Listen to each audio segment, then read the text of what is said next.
Voilà, ça y est, on a réussi. Alors, salut Cynthia, comment tu t'appelles-tu? Alors, je m'appelle Cynthia, j'ai 39 ans et je suis travailleuse sociale. Voilà. Et maman d'une petite fille de 2 ans. Et donc voilà, je vous présente Cynthia, qui vient donc se présenter toute seule, c'est pratique, ça se fait tout seul. Et donc elle est venue nous voir comme prévu, hein, comme j'explique dans les précédentes vidéos, sur notre petite chaîne Radio Licorne, pour faire l'objet de notre truc. Donc je vais vous montrer vite fait, je réexpliquerai dans quelques secondes tout ça là.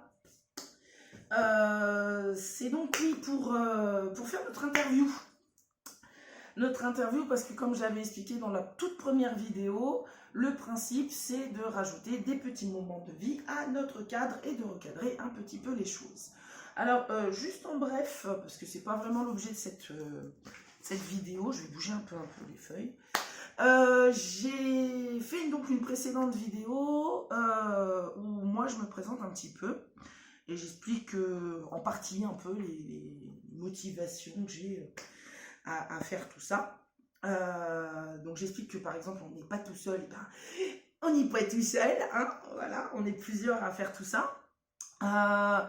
J'explique aussi que comment dire, qu'on est là pour parler vrai. Et alors j'ai eu des petits retours, je voudrais juste faire un petit point là-dessus. Vous remarquerez que la vidéo qui va être tournée là maintenant, ça va rester exactement sur le même modèle que la précédente vidéo.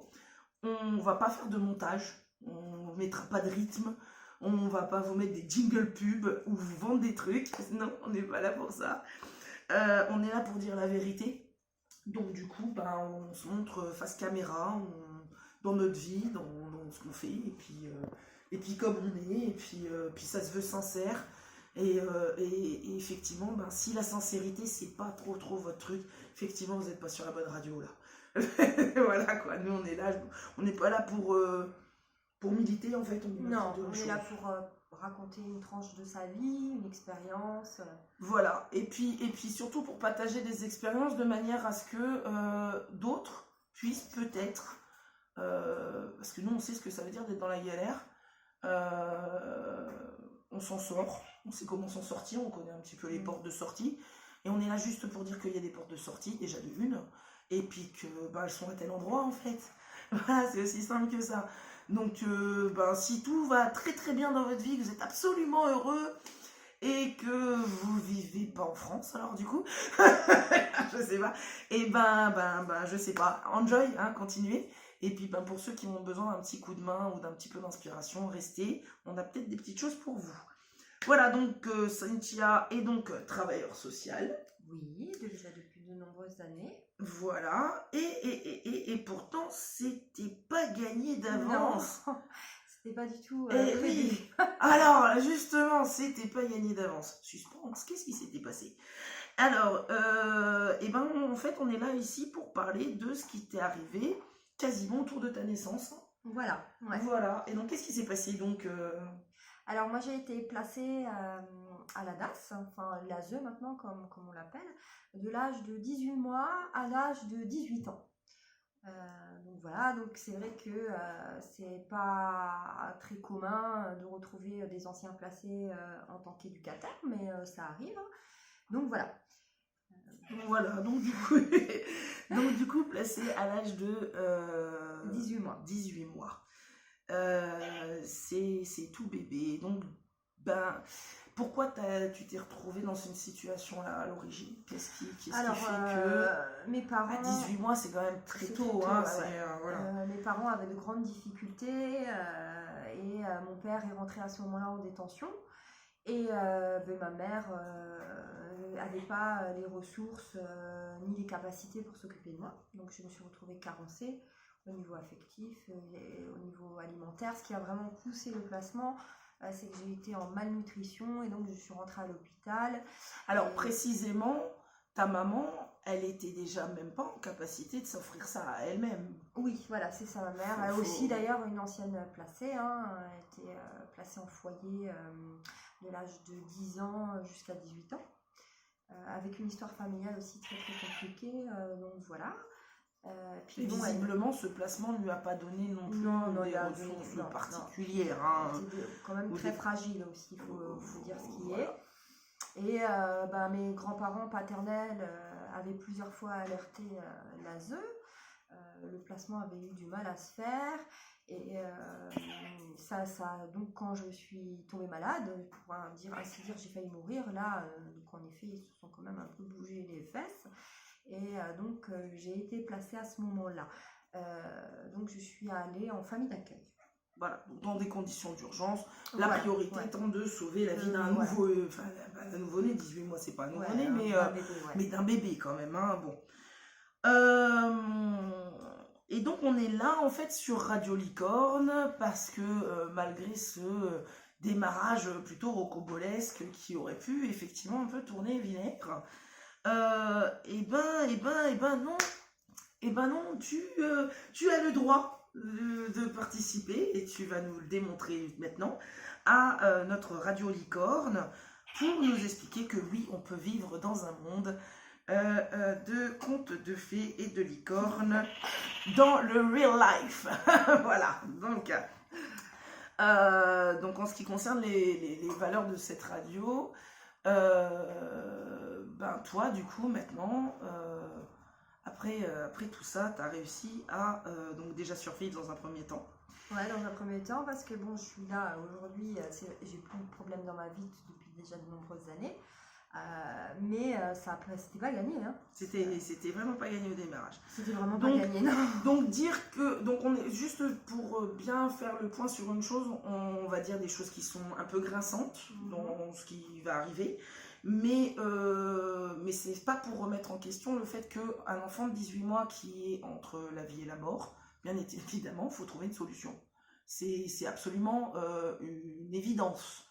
Et on ne remet pas ça du tout en question. Par contre, ce qu'on va poser comme question, c'est un peu le comment.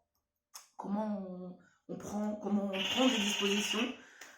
Et comment on utilise... Ah oui, tu peux peut-être nous présenter le petit Jojo là qui vient de nous chanter une chanson. Oui, c'est mon oiseau, Kirikou, né de père et de mère et de grands-parents et d'arrière-grands-parents en captivité.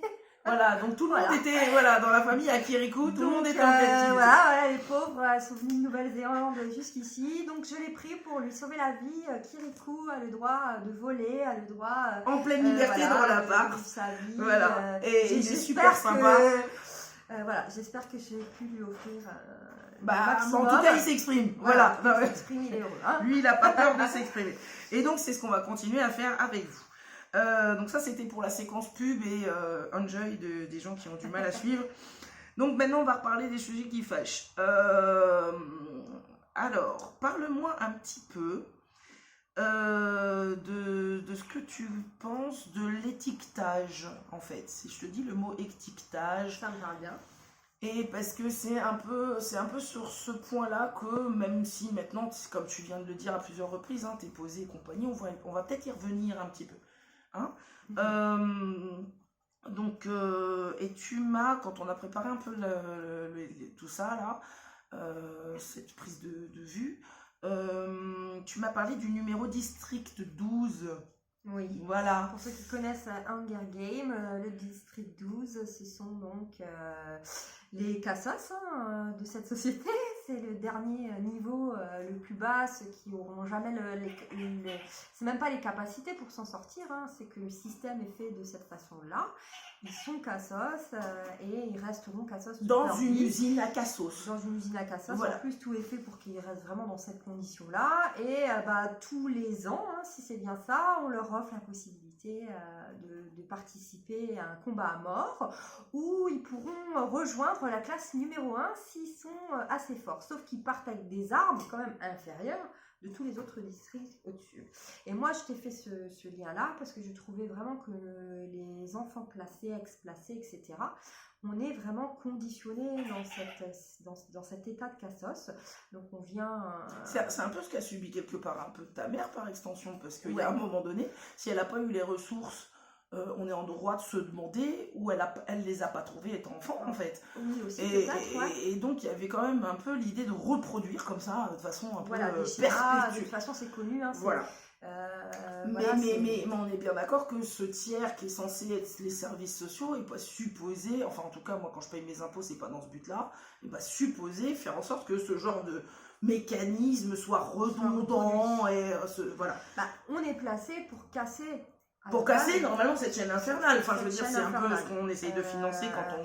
Voilà, ils sont souvent dans les chiffres, dans les stats, c'est connu. Bon, ben voilà, la plupart des enfants qui sont placés viennent d'enfants placés. Et voilà, on peut parfois remonter la chaîne.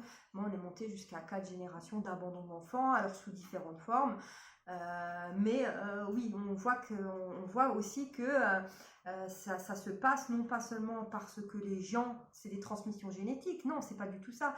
C'est qu'en fait, la position dans laquelle on est éduqué, même voir on arrive au monde. Ouais, voilà. Parce que dans ton cas de figure, c'est le cas, quoi. On nous maintient en fait dans ce système-là. On nous le rappelle sans cesse. Moi, quand j'ai voulu faire des études, on m'a dit que les enfants comme nous, ils ne font pas d'études. Nous, on doit être autonome à 18 ans, on doit trouver un travail. Donc, c'est pas la DAS qui va payer pour nous, ni les études, ni les apparts, c'est ce qu'on a aussi travaillé beaucoup, c'est ce double discours en fait, où d'un côté, alors justement parce qu'il y a un moment donné, il faut que les gens continuent à payer leurs impôts, il faut que les gens continuent à adhérer au système, il faut que les gens continuent à vouloir qu'on sauve des bébés de 18 mois de la mort, bien entendu, et je suis pas du tout en train d'inviter les gens à désobéir civilement à ce niveau-là, et bien évidemment il faut continuer parce que ça t'a sauvé la vie, il y a une partie du système qui a permis de te sauver la vie, ça c'est tout à fait évident.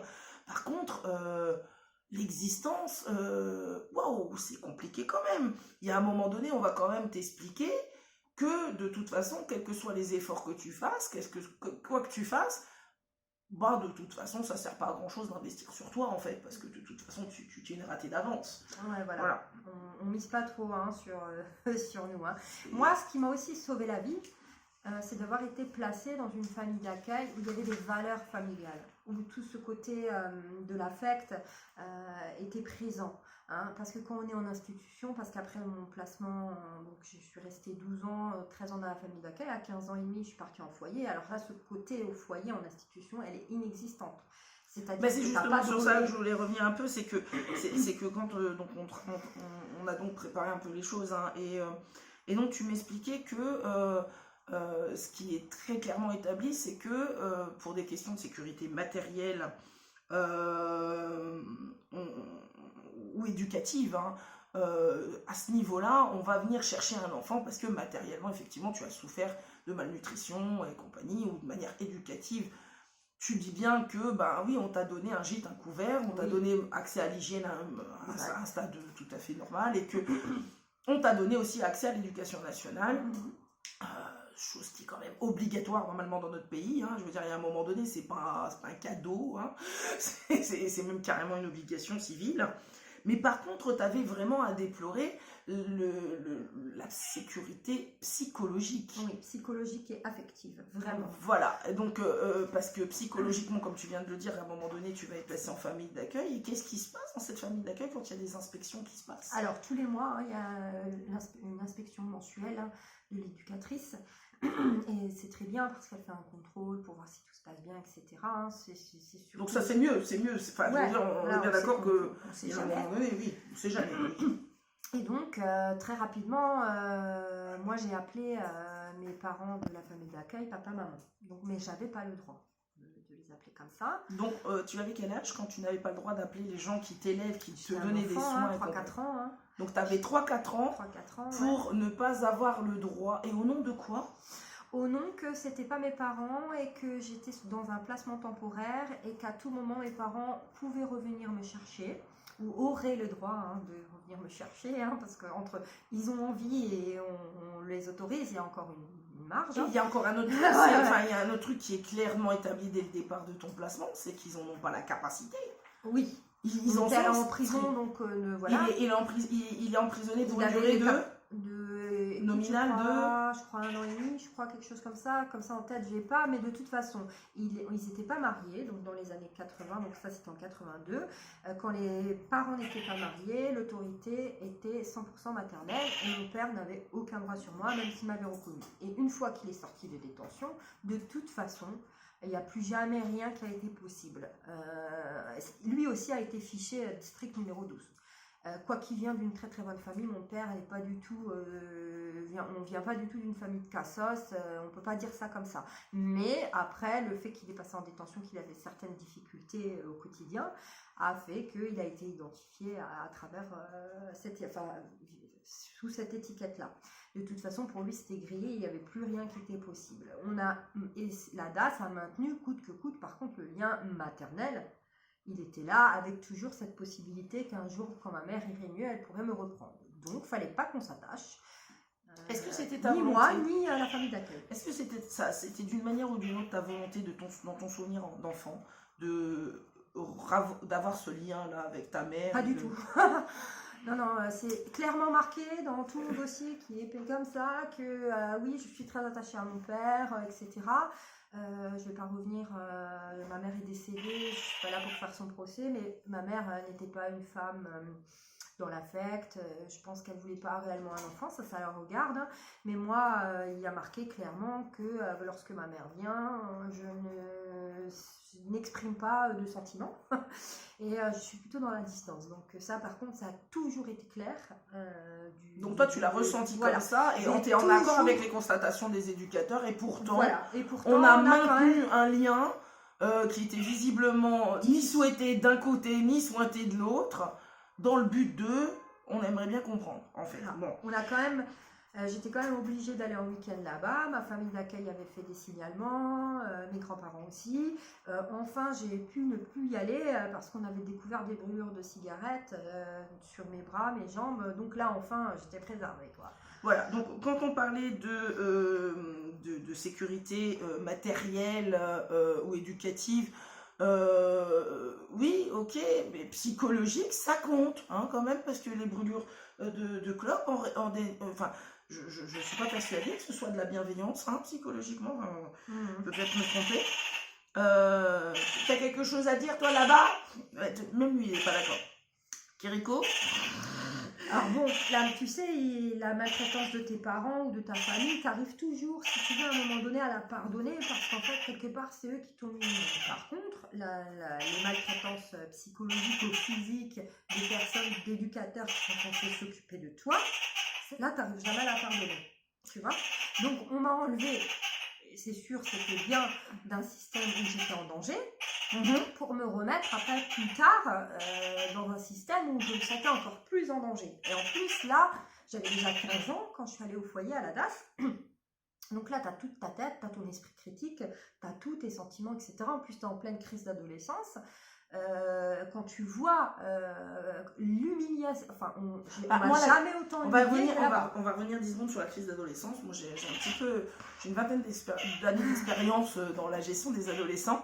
Et des adolescents en crise, j'en ai jamais vu. J'ai déjà vu des parents et une société péter un plomb parce que une nature humaine s'exprimait telle qu'elle était et que les gens n'étaient pas du tout prêts à accueillir la nouveauté au sein de leur petit confort et leur petit prérequis, alors qu'il y a eu un moment donné où ils l'ont fait l'enfant, hein, donc ça s'appelle assumer en fait. Donc ça j'ai déjà vu souvent. Alors des adolescents en crise, j'ai des adolescents un peu désorientés, un peu pas accueillis, en souffrance, oui, ça j'ai déjà vu, mais des adolescents en crise, j'ai jamais vu de ma vie en fait. Et surtout quand il y a un moment donné, il y a un rapport un peu malhonnête, je dirais, parce que parle-nous un petit peu de ce passage où tu vas passer ton BEPC. Oui, donc je passe mon BEP, j'avoue, je suis pas en comptabilité. Je suis pas très bonne élève, je voulais pas faire de la compta, on m'a forcé, on m'a dit il faut faire une formation pro pour avoir un boulot, donc voilà, c'est ce que je fais. Alors, ça se veut être de la bienveillance, mais en même temps, c'est une stricte orientation oui, bon, voilà, de tes je suis pas compétences. mateuse. Voilà, Je suis donc pas tu dans es le- un poisson rouge, maintenant vas-y, grimpe à l'arbre. J'ai pas le choix, j'ai 15 ans et demi, 16 ans, donc je fais ce qu'on me dit, hein, c'est ça ou... Voilà. Et donc, contre toute attente, hein, moi-même, j'étais très étonnée, je reçois mon BEP avec un peu plus d'un 12 de moyenne, mention assez bien, vraiment super. Alors quoi. là, tu fais un gros raccourci. En fait, après une année d'humiliation, plus une prise d'informations sur les résultats qui vont être hyper humiliants, tu vas découvrir effectivement, dans un contexte qui n'est pas enclin à accueillir la joie, que tu as effectivement obtenu un BEP. Voilà. Contre toute attente de mes éducateurs. Et même voilà. de ce que tu me témoignes dans nos travaux, hein, même en étant, ça limite vexé que tu arrives à avoir On m'a ton BEP. On m'a quand même d'abord accusé d'avoir triché. Hein. Voilà. Ensuite, ils ont découvert que quand tu te sens nul, généralement, tu triches pas parce que de toute façon, tout est foutu pour toi. Donc, Oui, parce que toi, tu étais quand même oui, vu moi, que je j'étais suis la nulle, dernière des mères. Voilà. Je vois pas l'intérêt, j'ai Comme fait on ce que te j'avais répète. à faire et voilà. Comme on te Donc, répétait 14 fois par jour qu'en fait, tu étais la dernière des merdes, tu voyais pas l'intérêt de bosser et tu t'attendais pas toi-même déjà, parce qu'on t'avait conditionné à l'échec en fait. Voilà. Là, je découvre qu'en plus, la meilleure de l'école du foyer qui est avec moi aussi en BEP compta, voilà, un 10 et quelques de moyenne, elle a travaillé toute l'année et tout. Donc, je la taquine, elle me dit « Ah, comment ça, t'as eu 12, t'as fait comment ?» Je dis « Bah, tu vois, c'est ça l'intelligence. » Elle part en chialant, bon, j'ai tout... Ah oui, j'ai dû tout assumer, c'était de ma faute, j'ai pas été gentille avec elle, etc. Donc, une fois, d'abord, ils m'ont accusé d'avoir triché, quand ils se sont rendus compte qu'en fait, c'était pas le cas. Ils ont quand même dit que c'est quand même grâce à eux que j'ai eu le BEP, hein, donc merci, oui, j'ai un bac plus 5 aujourd'hui, merci l'ASE, hein, franchement.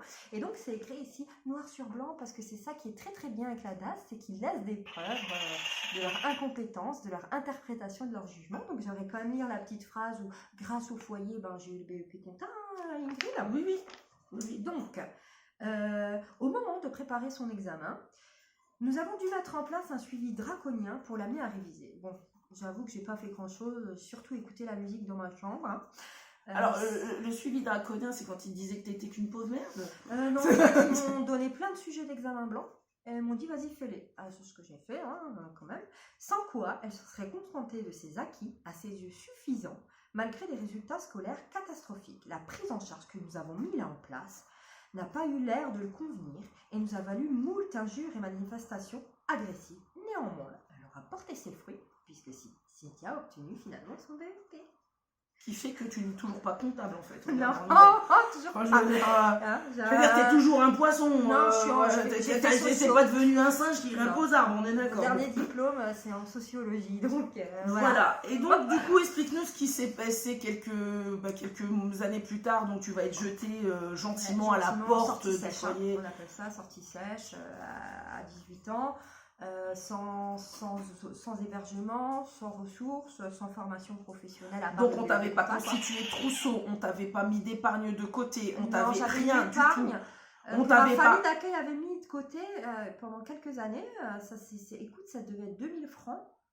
Ce qui est déjà pas si mal parce que la famille d'accueil n'était pas supposée le faire déjà de une. Et voilà. Puis que je comprends bien, tu as eu ton BEP à quel âge? À 16 ans et demi, 10, ouais. Voilà, et donc entre 16 ans et demi et la majorité, il n'y a rien qui a été mis en place pour que tu puisses avoir un minimum de ressources et pouvoir partir avec un minimum de trousseau dans la vie. En fait, moi, j'avais décidé à ce moment-là de reprendre, de faire des études. Hein. J'ai dit, vu que j'ai eu d'aussi bonnes notes avec pas un grand travail, peut-être que j'ai quand même ces capacités que les profs me parlaient depuis que j'étais gosse. Hein. Et donc, je me suis dit, j'ai cru en moi, quoi. Et j'ai dit, non, mais moi, en fait, j'ai toujours voulu être archéologue, donc j'aimerais bien reprendre une formation dans le général. J'avais cartonné en histoire 15 ou 16, je sais plus, tu vois, en français aussi, c'est ça qui m'a fait avoir une aussi bonne note. Je me suis dit, là, il y a des acquis. Et puis donc, pas en comptabilité, on est bien d'accord. Non, c'était des choses que j'aimais, le français, écrire. Parce que t'es un poisson rouge. Voilà, tu vois. Alors, on m'a dit, non, c'est pas possible, Cynthia, c'est ce que j'ai dit. Comment se fait-il que tu te permets de rêver et d'avoir des projets? Tu peux pas. Je me souviens que la chef de service du foyer m'a lancé une annonce comme ça, coupée dans le pomme, dans enfin c'est 20 minutes quoi. Et elle me dit, bah regarde là, ils cherchent des serveuses en Suisse, t'as qu'à y aller. Bon, c'est ce que et c'est là que tu vas trouver une vraie résilience en fait. Ouais, donc... parce que finalement, ça va te permettre de te barrer. Hein. Et tu vas te rencontrer donc des gens qui sont des professionnels, qui travaillent réellement, parce que dans le monde réel, hein, pas dans un milieu protégé comme peut l'être l'ASE ou les foyers de l'enfance, hein, ils travaillent en confrontation avec la clientèle de passage ou ce genre de choses. Et donc du coup, tu vas te retrouver avec des gens qui vont te dire que tu as des compétences, des capacités, que tu es une fille bien, que je suis intelligente, que je suis gentille. Et donc du coup, mauvaise... tu vas renchaîner tout ça, tu vas reprendre ta valise avec laquelle on t'avait jeté du foyer, tu vas la charger de tout ça, et puis c'est ce que tu vas me dire, hein, et puis qu'est-ce que tu nous dis après? Tu nous dis que tu vas te dire, bon bah finalement j'ai les compétences, j'ai rencontré des gens bien, et tu vas reprendre ton bac en cours du soir. Ouais, voilà, là je me dis... avec un boulot à côté. Hein. Ouais, avec un boulot à côté, là je me dis, il n'y a plus rien qui va m'empêcher d'atteindre mes rêves, tout est possible à ceux qui croient, osent, agissent et rêvent, et travaillent hein, aussi bien évidemment, on va pas se leurrer. Hein. Mais alors oui, effectivement, pour les gens qui nous regardent et qui sont là pour le début, on est en train de donner des portes.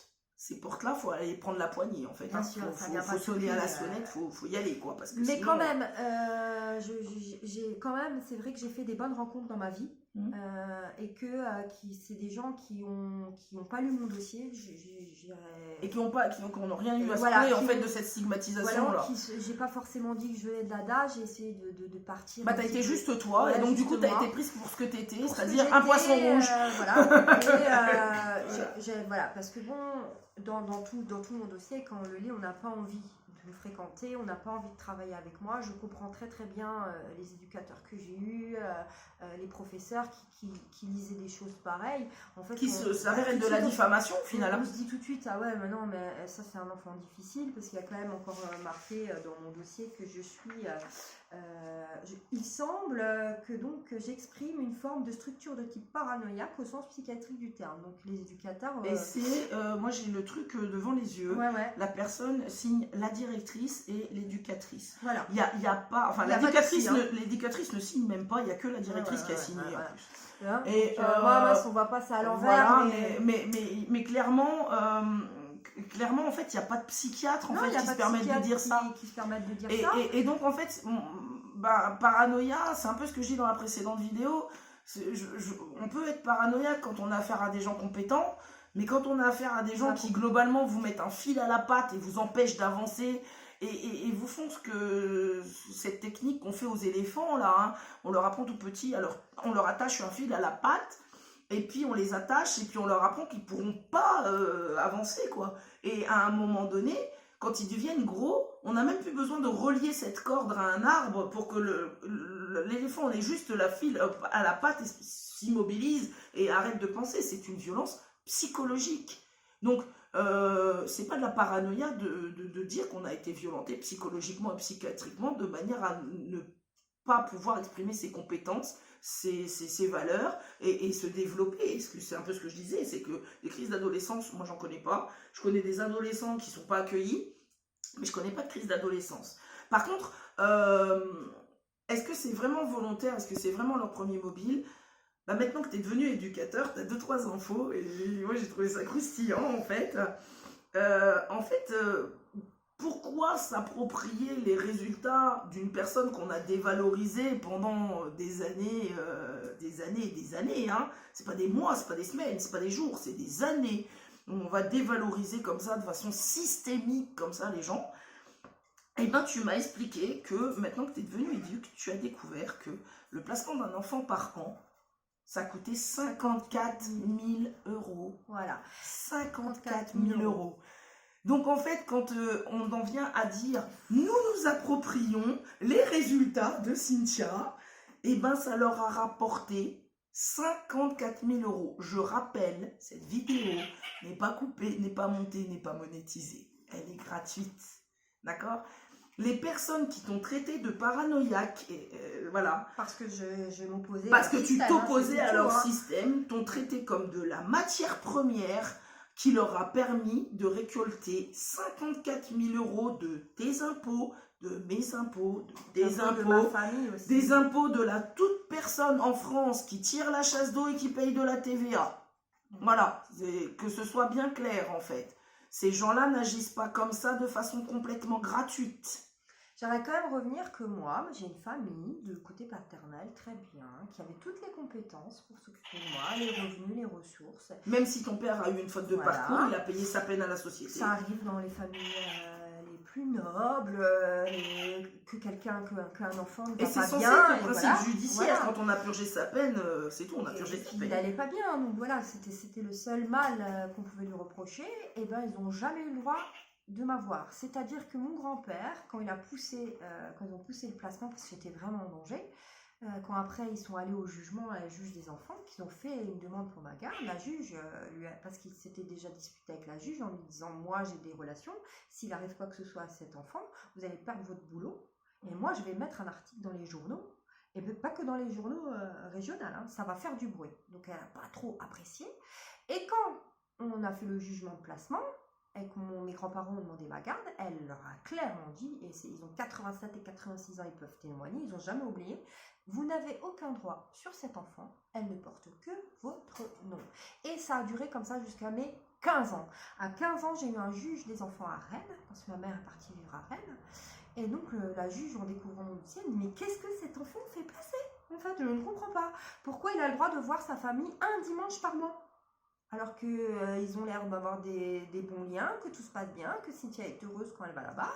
C'est quand même grâce à ma famille d'accueil que j'ai eu le droit de voir mes grands-parents parce qu'ils ne savaient pas pendant des mois où j'étais. Alors, il y a un moment donné où quand on peut placer une famille à la charge, un enfant à la charge de sa famille, pardon, et qu'on peut éviter à la collectivité de payer 54 000 € par an, en préservant un lien familial et une qualité de vie psychologique à des enfants, dans un cadre matériel et éducatif tout à fait sécurisant. Moi, je pose la question de qu'est-ce qui arrive aux juges qui prennent des décisions comme ça, en fait, à un moment donné. Il y a un moment donné, est-ce que ces juges-là, même si ils ont droit à l'indépendance, c'est pas ça qu'on remet en question. C'est dans quelle mesure on peut être indépendant à ce point-là, au point de ne même plus faire partie de la société civile, au point d'orienter les fonds publics et l'argent de tout le monde comme ça. Juste dans le but de détruire une gamine qui déjà à 18 mois avait déjà suffisamment d'emmerdes, n'avait pas besoin d'un juge des enfants qui visiblement avait été caractériel. On n'avait pas besoin d'avoir des éducatrices et des directeurs d'établissement qui se prennent pour des psychiatres et qui font de l'usurpation de fonction, qui plus est pas n'importe quelle fonction. Je rappelle qu'un psychiatre, c'est un médecin. C'est un médecin, ouais. Donc c'est de la pratique illégale de la médecine. Moi, si je me retourne et que je dis à Cynthia qu'elle est paranoïaque, je suis en train de l'insulter de façon grave. C'est pas quelque chose d'anodin. Donc là, maintenant, donc tu as repris ses études, tu as fait de nouvelles rencontres et tu as passé jusqu'à Master 2 en intervention sociale. 2 en Master, voilà. Et donc, pourquoi en intervention sociale? Dingue! Qu'est-ce qui t'est arrivé, Cynthia? Pourquoi tu t'es dit, tiens, je vais intervenir socialement, en fait? Alors, vous en doutez bien que aussi catastrophique a été mon parcours. J'ai rencontré quelques personnes vraiment qui m'ont beaucoup aidée, qui ont su poser les mots, qui ont su... Alors, c'était quoi? Je défendrai toujours cette position. C'était des personnes qui étaient dans l'affect, qui travaillaient avec leurs émotions, qui n'avaient pas honte de ça. Des êtres humains, quoi. Qui étaient dans le soin, dans la bienveillance et qui tout le temps, qui m'ont jamais laissé tomber, qui me disaient non Cynthia, laisse pas tomber, moi je trouve que tu es une personne bien, et qui n'hésitaient pas aussi à dénoncer en fait le système qui marchait mal. Hein. C'est des gens qui étaient intègres. Qui avaient le courage en fait parce qu'il faut avoir une vraie colonne vertébrale pour réussir à... On ne peut pas forcément faire beaucoup de choses parce qu'on se retrouve confronté à un système, et aujourd'hui je le sais, mais je ne travaille pas à la ZE, je tiens quand même à le préciser, je n'ai pas les possibilités, je ne serai ni assez objective, et je pense que ça serait trop par rapport à mon vécu, donc là j'hésite pas à le dire, que je ne serai pas compétente sur ce sujet-là. Mais en tout cas, oui, donc j'ai eu envie, en fait, moi aussi, d'être ces tiers, on appelle ça un tiers impartial, des personnes que tu vas pas côtoyer longtemps dans ta vie, qui vont juste être comme ça, qui vont intervenir, mais qui vont t'apporter quand même pas mal de choses. Est-ce que c'est ton diplôme en comptabilité qui t'a fait dire que tu n'étais pas là pour revendiquer le quartier de pactole de 54 000 balles et que ça dure le plus longtemps possible, hein? Je me suis persuadée que quelque part c'est un peu ton BEPC en fait, hein, tu vois. Merci. Merci, on est tous très contents. Donc tout ça pour expliquer, donc... Et tu sais, ça match. Hein. Moi, dans mon parcours, je travaille avec des adultes. Hein. J'ai connu des ex-placés, etc. Et quand je leur dis, tu sais, parce que c'est très récent, tu sais, quand tu as 20, 21 ans, tu es dans un dispositif de logement, et ton parcours à la DAS, c'est encore hyper prégnant. C'est là, même là, à 40 ans, j'en parle encore, donc c'est que c'est encore important.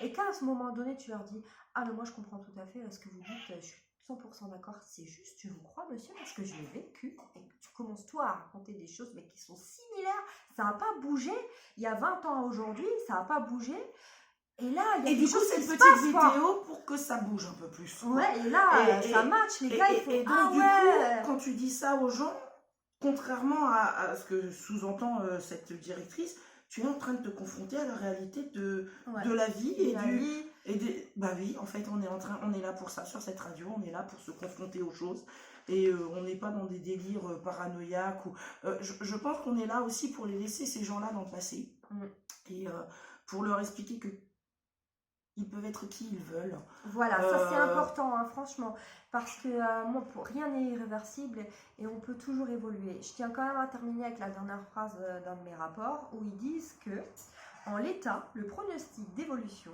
de Cynthia s'avère relativement pessimiste. Alors oui, si c'est ça, être pessimiste, je sais pas. Parce que cette femme qui a écrit ce rapport, en tout cas qui l'a signé, j'ai plus de diplôme qu'elle. Au fait, on a oublié de parler d'un petit point important. Ta petite fille, elle vient de fêter ses 2 ans. Ça va, elle est pas. Heureusement, personne ne sait que j'étais placée parce que ça faisait. Tu sais, quand elle est née et que la PMI devait venir, j'ai dit à mon compagnon, je t'en supplie, sois là, parce que si elle commence à me poser des questions, mon père, ma mère, ah bon, ils sont morts, comment, machin. T'as prévu qu'elle passe un BEP compta? Ah ben écoute, si elle veut, elle peut. Si elle voudra faire esthéticienne, elle fera esthéticienne. Voilà. C'est son choix. D'accord. Et donc du coup, nous on vous fait des bisous les loulous. Merci de nous avoir écoutés pendant une petite demi-heure, un peu plus. J'espère que ça vous a appris que dans la vie, il fallait continuer à taper à toutes les portes. Croyez pas à ce qu'on vous dit. Alors, notre petit éléphant là, on vient de lui tirer la corde. Voilà, ça y est, psychologiquement, plus la corde, c'est fini. Libéré, délivré. Voilà, on met des doigts dans notre nez, nous. Et on va la coller à côté de notre zèbre licorne. Alors, il y a des gens qui vont poser la question, pourquoi un zèbre? Ou est-ce que c'est vraiment un zèbre? Est-ce que c'est vraiment une licorne? Donc, vous voyez, il a un zébrage multicolore, comme celui d'un arc-en-ciel. Et il est avec une corne, comme une licorne, voilà. Et nous avons notre petit éléphant qui est venu recadrer les choses, voilà. Donc, si vous avez envie de participer à la radio, n'hésitez pas à laisser un petit commentaire en dessous. Si vous avez envie de vous abonner, abonnez-vous, parce qu'il y aura d'autres vidéos qui vont suivre. Et puis, si ça vous a inspiré, c'est surtout ça qu'on souhaite finalement. Si on vous a fait comprendre qu'il fallait continuer à taper des portes et trouver des gens bienveillants, même si ça doit durer 18 ans, et faites-le, battez-vous, et puis on vous aime. Ouais, on vous aime. On vous envoie des bisous. Et puis on vous dit à bientôt. À bientôt. À bientôt.